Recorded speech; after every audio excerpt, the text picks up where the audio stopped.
You're listening to the Fooled by the Root podcast. Hello, precious people. I'm so excited to introduce you to Pastor Ben and his beautiful wife, Alisha. They are adopted parents, and they agreed to do an interview and talk about their experiences. They even gave up their date night to talk to us. As they sat in the living room area of our little church, they held nothing back. My creative director, Stephanie Joy Pipes, was so moved by what they said that after the interview, she called me and we cried for an hour. This couple understands the wounds adoptees carry, and their perspective holds so many lessons. So let's go to church, people. And by the way, they don't mind that I say a few bad words and drink margaritas. Everyone should have church leadership that loves that unconditionally. All kidding aside, this is a powerful and important conversation. I hope it moves you as much as it moved us.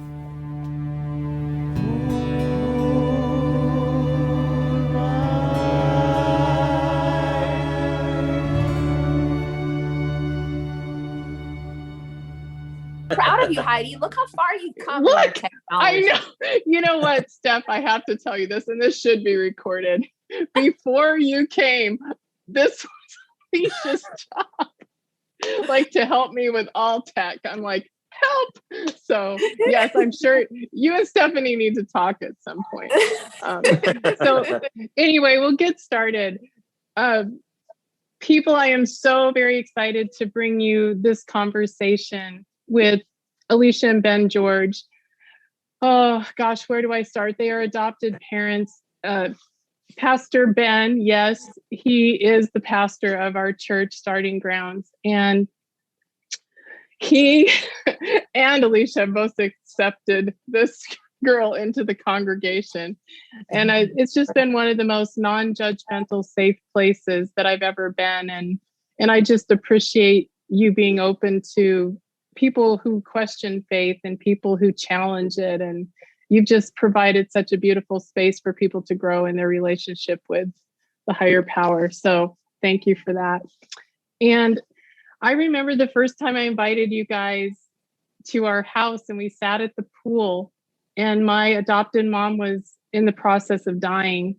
Mm-hmm. And the talk we had there was really life-changing for me because you shared your journey so openly and honestly about what you went through as parents that were dealing with infertility and all of these difficult things. And I remember that conversation and I thought, what I wouldn't have done to have my parents feel the way that you feel, it would have changed everything for me as an adoptee. And I think the reason this conversation is going to be so important because there's so much controversy out there. And the way I feel about both of you is that you're really progressive in your attitude and your generosity toward the process. And I remember Pastor Ben too, when you shared, I still remember you up on the stage and the light was hitting you and you were so vulnerable about what it was like to have to grieve not being a father, like for your own children. And those are things that people just don't get to hear. So I thank you for all that. And I want to dive in deeper. But first and foremost, we just need to say that you have two beautiful boys that you struggled with 3 years of infertility. And I'd really like to just give you the floor to kind of lay down the foundation and just keep in mind that the people need to change their minds that are listening to this. So I'll just let you guys speak freely. Thank you. Yeah. So like you said, I hadn't always thought I would adopt. You know, some people know from an early age that adoption is going to be part of their story. I hadn't really crossed my mind. I wasn't closed off to it, but, you know, it wasn't something that was in my plans. And then when Ben and I started dating, we talked about the possibility that with some birth defects and stuff that he was born with, that the children might not be possible. And I remember that being a very serious conversation for Ben to have with me. And, you know, he was very like, if that's not okay, and if that's going to be a problem, like we can just, you know, go our separate ways. And I'm like, no, like it's fine, you know, and thinking, not even knowing the battle that we would face later, because, you know, you can kind of think, oh yeah, we'll get through that. It'll be fine. And I mean, to this day, that's one of the hardest things we ever went through, is walking through infertility and realizing that our bodies are not working the way that they're supposed to, like everyone else's seem to be around you. So I remember that conversation vividly, and it wasn't very long after we had started dating. So yeah, but fast forward to, we did try to have kids, and it wasn't happening. It wasn't working. And I think we both grieved in our own way at first. I remember when, I was always, teary every month, but, with Ben, I'm like, why does he never cry? And then one day, he said, well, I did cry. I was at a staff meeting and somebody announced they were pregnant and I just lost it. And I'm like, you did? Oh, good. I'm so glad that I'm not the only one, and yeah. And again, like, even with, going through infertility, we still, like, it wasn't like, oh, well, let's just adopt, we still struggled through that for a while. And for me, I remember, it was just one pregnancy announcement after another, but one friend who knew we were trying, so was very sensitive. I remember I was at school and she texted me and said, hey, I just wanted to let you know I'm pregnant. And I know that's, I just wanted you to know. And I went next door into my best friend's classroom and just bawled and said, somebody else again, it's not me. And it was funny. I'd forgotten I had done this, but some of our close friends were in the process of adopting. And I had said, hey, yeah, maybe I'll request some paperwork. We can look through it. And I got home the day my friend announced she was pregnant and the adoption paperwork had arrived. Like, oh, this is how, this is how it works, and welcome. And I read it, I sat down and read it, all of it. And when Ben walked in, I said, guess what? We're going to adopt a baby. And he's like, hey, I guess we are. And honestly, I mean, we started the process right away, and 9 months later, we were paper pregnant, on paper. Like, I've considered myself pregnant on paper once we started filling stuff out. And almost 9 months later, exactly, we brought home Nathan. So yeah, it was pretty crazy. But yeah. So I don't know. I feel like, am I answering the question right? I don't know. Oh no, you are, there's no right or wrong here. It's just your experience. Yep. Pastor Ben, what were you going through at that time? Because I know Troy and I my husband and I both went through infertility, and it was just the most excruciating process. And, there's a lot of grief involved. And I think your honesty about not having a genetic mirror, I don't know if you can touch on that, but I think that's a very real thing that people deal with. Yeah. As she shares her story about going through the process of grief, like, I very silently grieve, and probably for most men in many ways, but there's something that I knew that she had to go through every month. She had a biological, like a visceral reminder of the grief that she had. Whereas, me, it was a test result, and it's like, well, and for me, it was, I can kind of already prepared myself all my life, knowing that this might be a factor. So I kind of had that mindset of, so I very silently grieved a lot of times, just because I knew that she was processing at a different rate than I. And of course, there was breakthrough moments where she says, like, why don't you talk to me?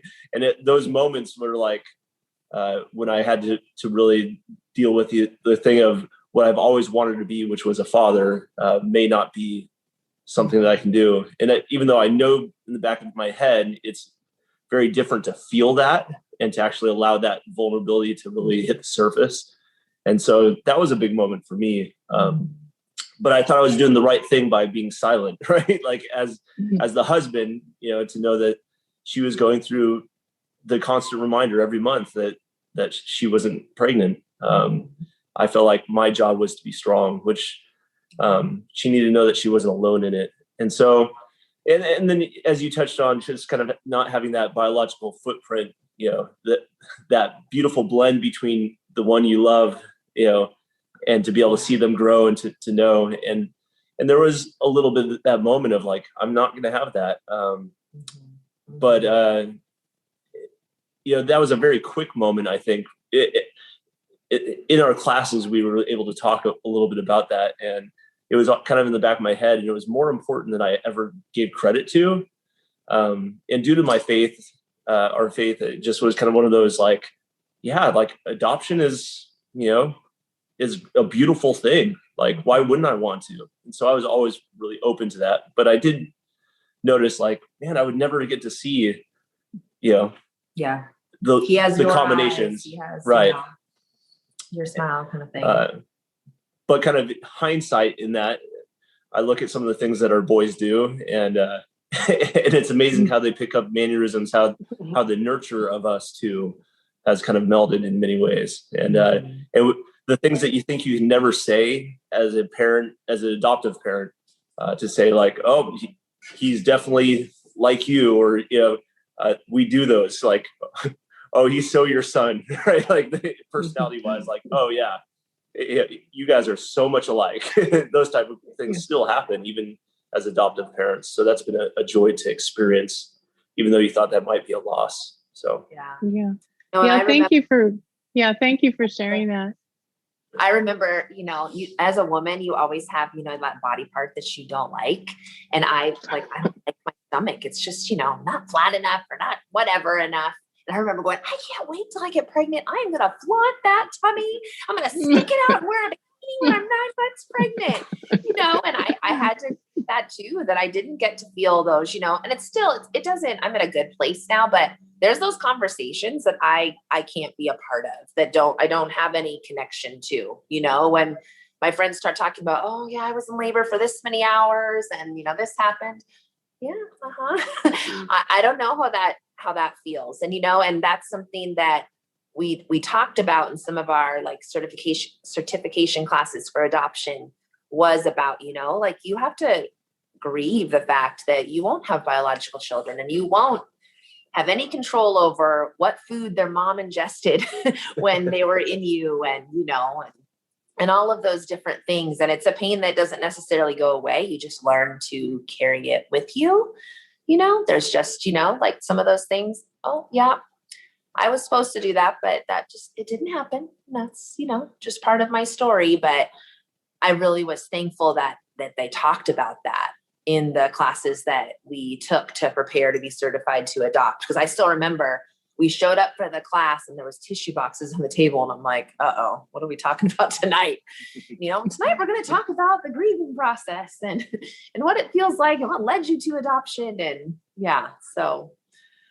Yeah, that's really, thank you for sharing. I know it's hard to revisit some of those feelings and those memories, and I'm sure they'll continue to come up. And just to kind of give you, my perspective on both of you as well, I brought to you some very serious issues about being an adoptee, and how when I found my birth family, it destroyed the relationship with my adopted mom. She made me, I allowed her to make me feel ungrateful. How dare I? They didn't want you anyway. And it was so heartbreaking to me to be so alone in that and feeling like a selfish person. And what I've realized in this writing process, they call it coming out of the fog, and some adoptees experience this. And what's largely ignored is the grief of all three elements of this. And I guess I have a particular affinity to the adoptee because they have no choice, no voice. Yeah. And I think what was so profound about the two of you is that you understand that and you see the grief in your sons. I hope I'm not overspeaking, but you're already recognizing that they come with a wound that you are very aware of, and you're willing to parent them accordingly. And I think that's one of the missing pieces in this whole scenario, is everybody thinks it's just a win-win-win. Everything is easy. You're getting a perfectly healthy child because they don't remember the trauma. That means it doesn't exist. I don't think so. So I know that's a lot and I'm passionate about it, but I would just like you to speak to that because you're living that experience. Like, what can you tell people and adoptees who are so devastated and angry? Yeah, man, open adoption was something that we always have desired for our boys. Once we learned what it was. Once we learned what it was, right? It's not co-parenting. And there is that thought of like, oh my goodness, what if it becomes a competition? What if it becomes those things? And that's not at all what it is. But in the process of learning more about what it is, we became had a heart, like we sought out the opportunities. Luckily, we were with agencies that were heavily biological parent oriented. In other words, it was like the ultimate goal was to give them the best. It wasn't about supplying us a child. It was about preparing them as well and helping them to make the decision for them. And even if that meant for us to have a failed adoption, we had the mindset of praise God. Like that's what ultimately the design is that those who give birth are the ones who should care, and that we are the secondary plan in many ways in which God can be reconciling that. And so for us, we became very excited about the ideas of having our children to have connection with the biological thing. And I'm a firm believer that we always have a drive to know where we came from. I mean, and that goes all the way to my theological understanding, right? Like part of us having a relationship with Jesus is this journey back to our Creator, to where we came from, how we were designed. And our boys don't have that opportunity currently. We still pray that opportunity comes, but they grieve that and they hold it. One articulates it more than the other, but we know it's very real. And it's something that we can't fill. It's not a thing. It's not us being better parents as adoptive parents. I think it's us being completely understanding to them, compassionate to their grief, and also reminding them that we will do whatever it takes, like whatever's within our power. We will help you to find that relationship if you so wish. And that's kind of where we're at there. I just think back to our oldest. We brought him home from the hospital, and we had him for a day or so. And in Arizona at that time, it was I think 72 hours without medication before any papers could be signed. And so his birth mom had already left the hospital before we even left the hospital. She was already gone, and that's how she chose to grieve. And we wrote a letter saying that, hey, we'd love to have a relationship with you to whatever level you're willing to have. And she graciously declined. But I remember getting that phone call from the counselor who was working with her. And she just said, there were a lot of tears, but I just remember it being one of those, like, what should have been like the most joyous moment for us. It was just one of those, like, man, we pained for her, for this girl that we didn't know. And we also pained for our son, because we knew that he'll forever be marked by this in ways in which we, as much as we want to heal it, we can't. And that's kind of where we're at. So, yeah, and that was a big moment. And so I remember crying on the couch with Alisha as we had that. And there was as much sadness as there was joy in that moment for that. And it's something that I hold on to every time my boy talks about his birth mom or wanting to know more and those type of things. Yeah. And so. Yeah. And I remember too, like, I'm so thankful for the first agency we worked with and the way they prepared us and just went over so much. There was value for every member of the triad. And I was thankful for that as I learned, because we were walking into this going, well, we hope we get a baby, and there's sometimes I still struggle with the selfishness of that. Why did you adopt? Well, my tummy was broken and I wanted to grow our family. So, there's some struggle with that. But I remember now being able to explain to other people, they talk about, everyone talks about, well, what happens if the birth mom changes her mind? And the number one thing I always remind people of is, and I was able to tell this to my son not too long ago, my oldest, is that it's not normal for a mother to leave the hospital without her child. Mothers don't leave.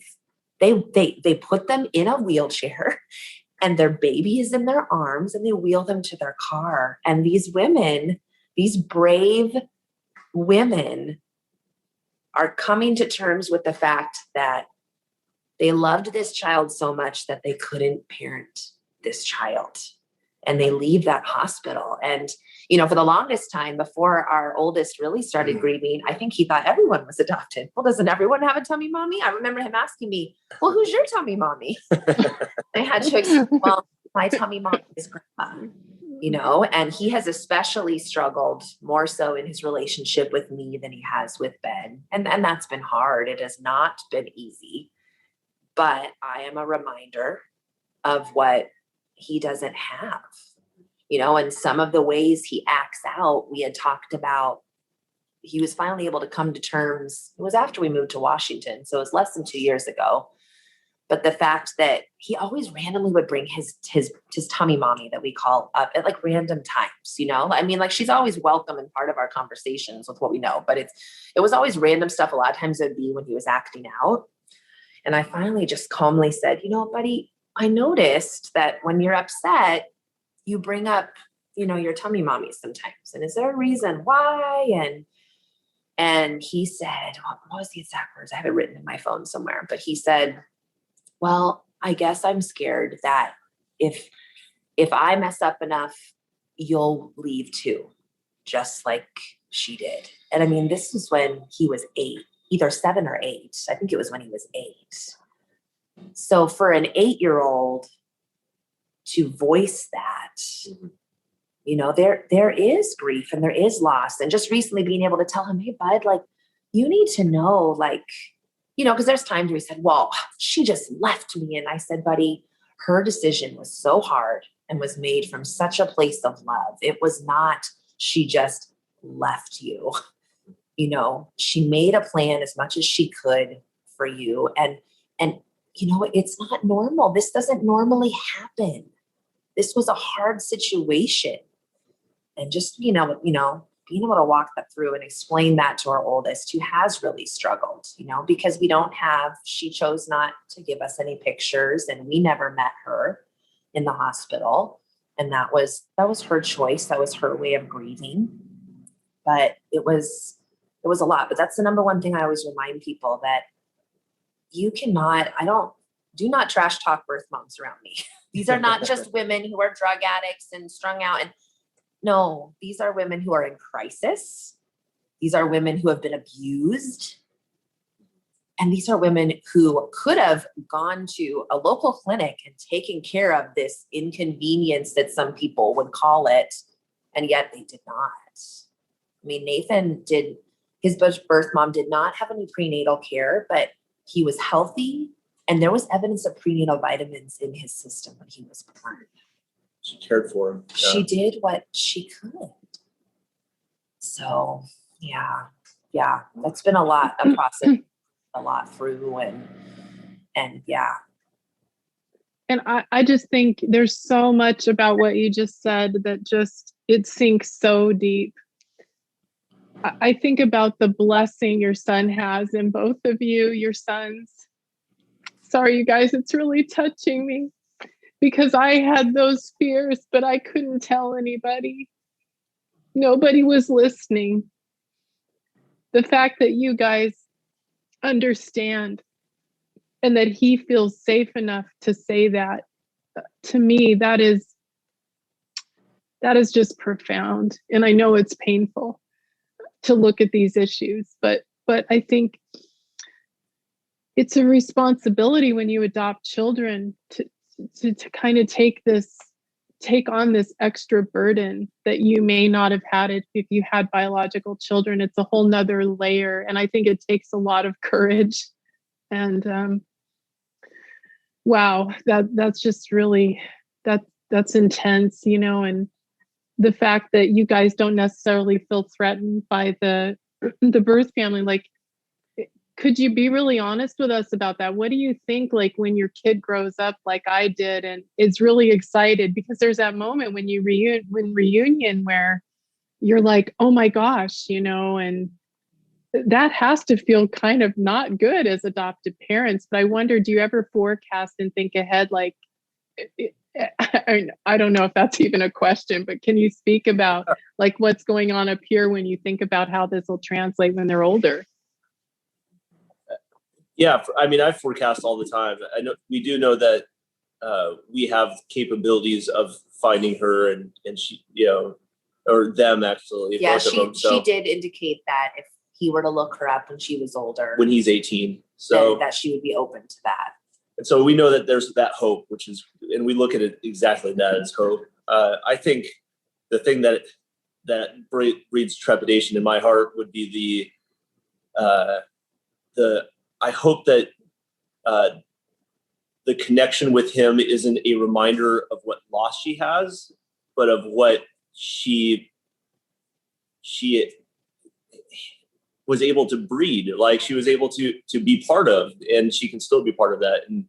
And so my hope is that the response when that day comes will be full of reconciliation and joy. I mean, obviously there's still loss, there's still time lost. I'm not to be ignorant of that, but I hope that her way of grieving when he was born is not the same response of when they reconnect then. And that, because for my boy, he needs a healthy response for his ability to just heal. He needs to know that she loves him, and that's more than just cognitively understanding what it took for her to give birth to him, but for her to want relationship with him. And so that's what I forecast. Oh Lord, that's my prayer. She would graciously receive him in ways in which we can never do. We couldn't artificially do. So, and I just wanted to thank her in person, and try to hold it together as I probably sob uncontrollably, because this woman gave me a gift that I wasn't able to provide for our family. And, I want her to see, we are so thankful, what the tragedy and the crisis that she found herself in. There's that whole mixture of emotions. There is joy and there is loss, and it's all wrapped up into this messy thing called adoption. And I want to give her a big fat hug and thank her. I actually hope that, there's a prayer in me that says, Lord, if it be that it wouldn't have to be when he turns 18 and he's seeking her out, but that we would get a call one day from the agency saying, hey, that she would like to have connection. Like, what a great way for our boy to say, she sought me out, so that's a prayer. That's something that I've but I know that there will be a day of healing. Hopefully, that's what I forecast. Yeah. And to leave room for our boy to have a relationship, but then also to support him in ways in which he needs us to be. So. Yeah, I think it's actually really startling. I was talking to an adoptee today who's adopted from another country, and his situation wasn't compassionate. He was not put in that place. He was more like property. And I'm sad to say that happens a lot. And he was just talking about the tremendous grief and how adoptees are 4 times more likely to commit suicide. And when I heard that statistic, it hit so hard. But part of the prevention of that, according to him, is exactly what you're doing. It's acknowledging the grief. It's working through those difficult questions. It's not making the person feel bad for having natural desires to know. And it's also, I know I can speak for myself. When I found my birth family, I had zero support. I had my husband, of course, but not mental support. I did not know the hellacious stuff that was going to come from that. I was not prepared. I knew my adopted mom was my best friend. She told me she would love me no matter what. But guess what? There was fine print, unless you find your birth mother. I'm sorry. I lost this person, and it was just like losing everything all over again. And so the reason I'm emphasizing that is because what you're doing for your boys could be life-saving.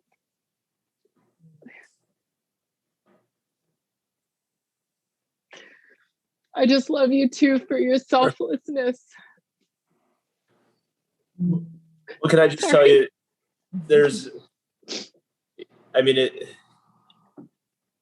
I don't know. Alisha kind of alluded to this. It said that it's weird how people say, "Oh, I can't believe how you could do that." And we used to have people that would say, "Oh, I could never do that," like those type of things. And to me, it's, for one thing, that we were able to grow our family. Like, the desire that God put on my heart from a young age to be a dad was made possible through this grief. But I don't, it just, to be a hero, to me, I don't feel like, or to be brought up of like, oh, what a great thing you did. Because to me, the blessing that I receive in this journey is far beyond, would I prefer not to have the brokenness in it? Most certainly. That's hands down. I would trade whatever I could so that my boy could feel whole. But when I look at my boy, he is my flesh. If I'm going to start preaching, but just like preach it, man. Of like, just this concept of adoption. I mean, what a beautiful thing. And when I look at my boy, like, I forget that he's not my flesh. And I don't know if people who think in terms of I can never do that, know that that's what it's like the type of bond that I have with my boys, with our kids, are just,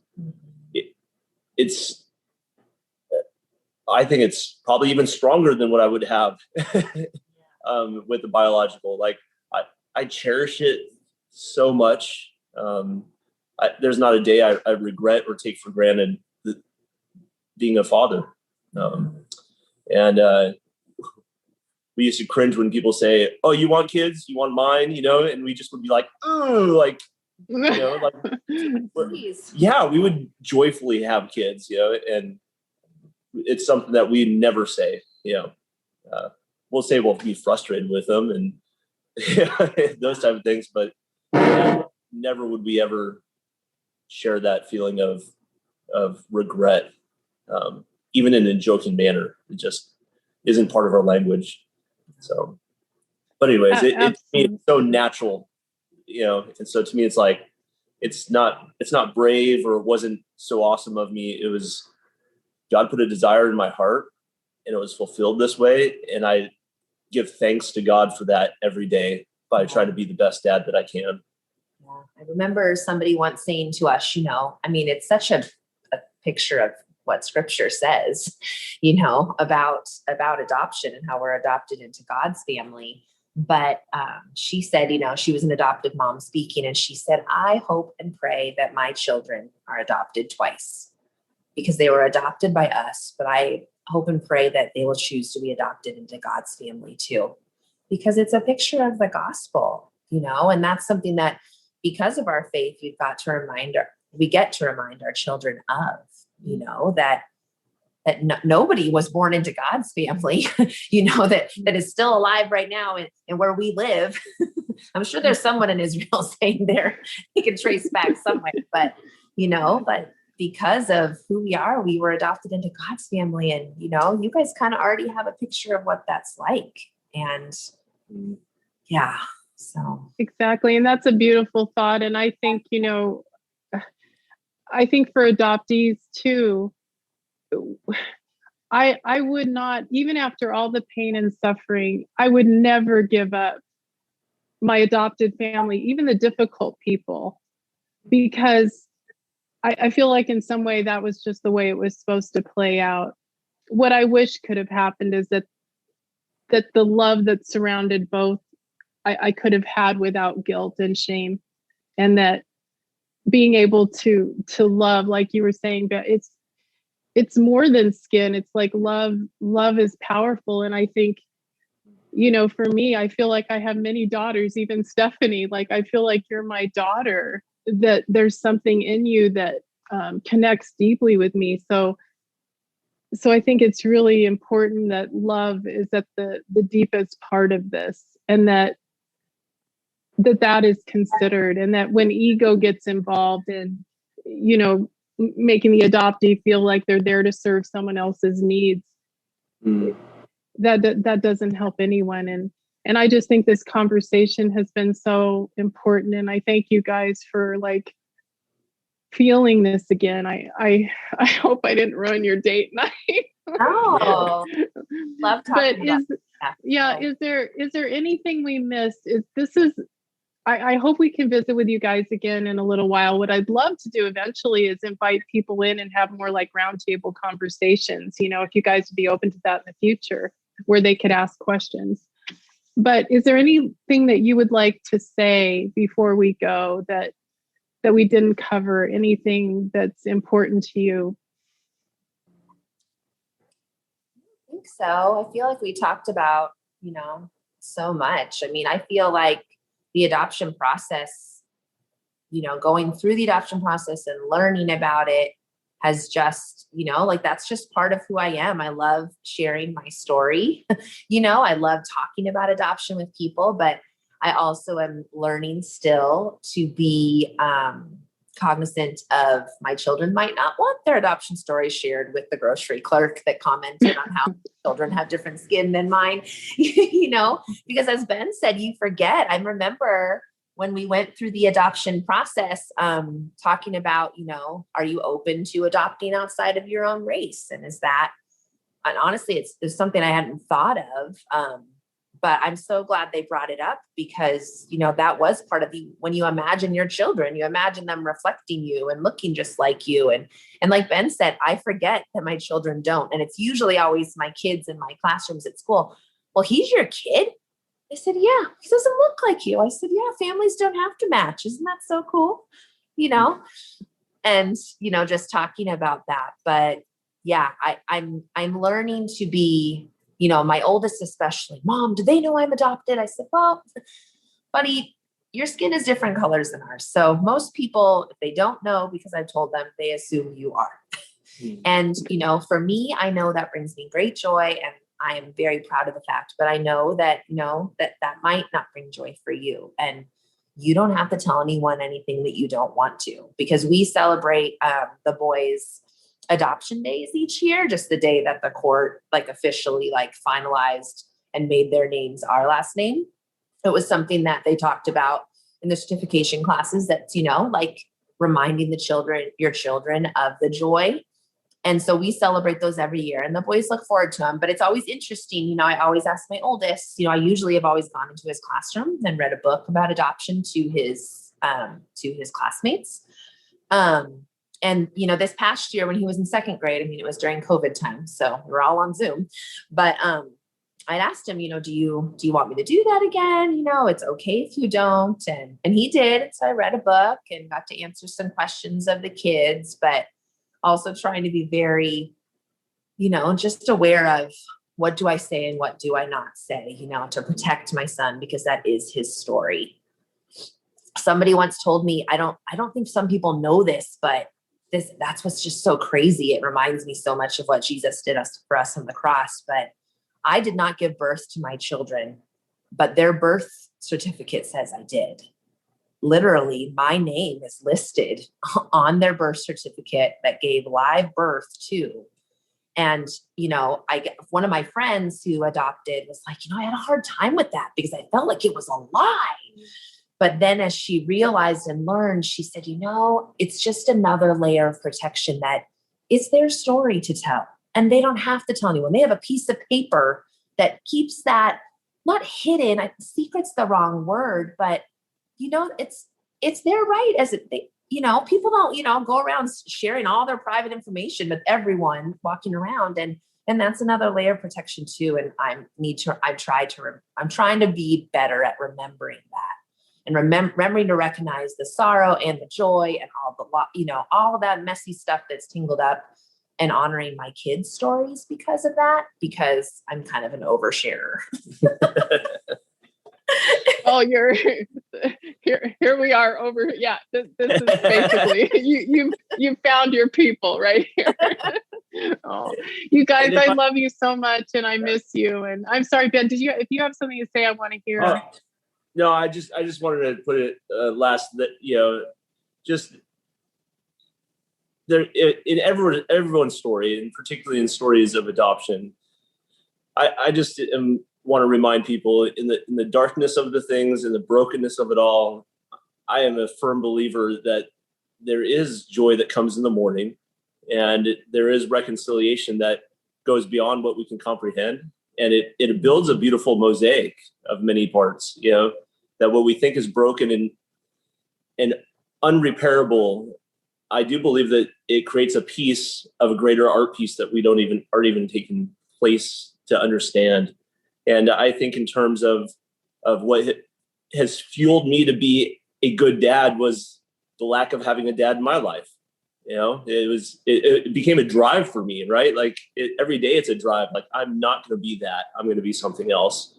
And Heidi, I just want to say, in you, I see, going to your house and seeing all those mugs with those names on it just says that like you embody what you lacked.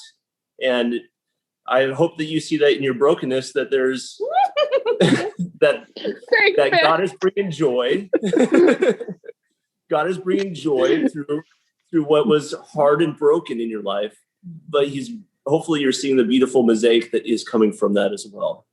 And and I hope that whoever's listening to this or hearing those things, that they just would be patient, that they would persevere, that despite the downfalls of our stories, there's something greater that God wants to do. And if they're just willing to work through it and to bind with other broken pieces, something beautiful comes from it. So, Pastor Ben, you could not have said anything that meant more to me. Thank you so much.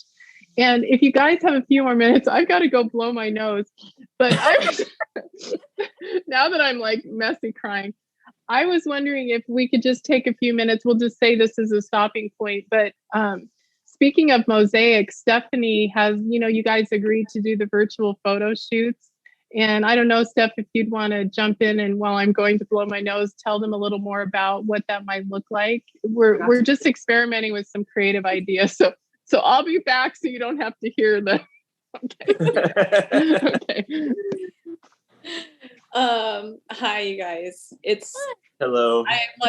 I've been shaking and crying this entire time. It's just such a gift to hear your story. So thank you for letting me be here today. So the virtual shoot, and I apologize if I am not really explaining it very well right now, but basically we're still pretty early on in getting all of it put together.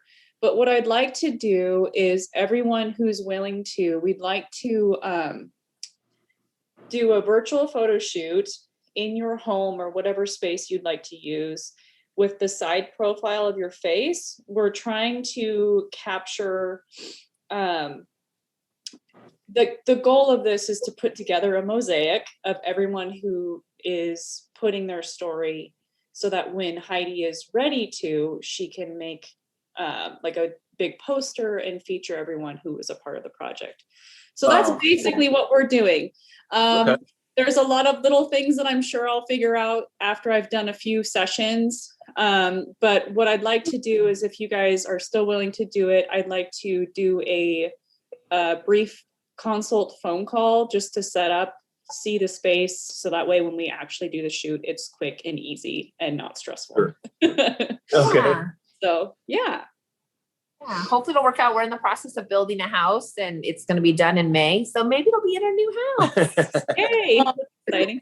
We're building content, and we'll let you know. We can release all of this when it's a good time for you guys to. Okay. Once again, yeah, thank you.